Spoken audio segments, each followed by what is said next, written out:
மார்கழி மாசத்துல தான் நிறைய பனி ஊத்துன்னு நினைச்சேன். ஆனா இப்போ வந்து பாத்தீங்கன்னா மார்கழியே முடிஞ்சு தை பிறந்துருச்சு. இப்பதான் ரொம்ப குளிர் அதிகமா இருக்குது. இன்னைக்கு வந்து பாத்தீங்கன்னா வெள்ளிக்கிழமை காலையில கொஞ்சம் கஷ்டப்பட்டு தான் எந்திரிச்சேன். இருந்தாலும் வாசல் கூட்டி சாணி தெளிச்சுட்டு அதுக்கப்புறம் தலை குளிச்சுட்டு சின்னதா ஒரு கோலம் போட்டுட்டு சமையலுக்கு வந்தாச்சுங்க. இந்த முருங்கைக்கீரை சாதப்பொடி செஞ்சு கொடுத்ததுனால குழந்தைங்களுக்கு அது ரொம்ப பிடிச்சி போச்சு போல. அதனால அம்மா இன்னைக்கு அதே செஞ்சு கொடுங்க அப்படின்னு சொல்லி கேட்டிருந்தாங்க. நமக்கு தான் அது ஈஸியான வேலையாச்சே. நேற்று செஞ்ச பொடியே கொஞ்சம் மீதி இருந்துச்சு. சரின்ட்டு அதே போட்டு நான் கிளறி கொடுத்துட்டேன்.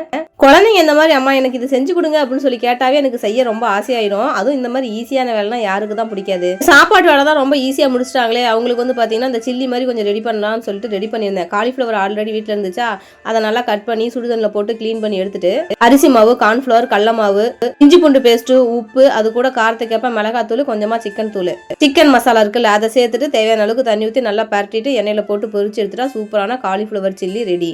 நான் எப்பயுமே ரெடிமேடாக வந்து அந்த மசாலா ஐட்டம் தான் வாங்கிட்டு வந்து போடுவேன். இந்த டைம் வந்து பார்த்தீங்கன்னா அது வீட்டில் இல்லை. அதனால் நானே ப்ரிப்பேர் பண்ணிட்டேன். என்ன அந்த வாசனை மட்டும் தான் கொஞ்சம் கம்மியாக இருந்துச்சு. டேஸ்ட்டு சூப்பராக இருந்துச்சு. 2 காலிஃப்ளவர் பொடிச்சுமே வந்து பார்த்தீங்கன்னா காலிஃப்ளவர் கம்மியாக தான் இருந்துச்சு.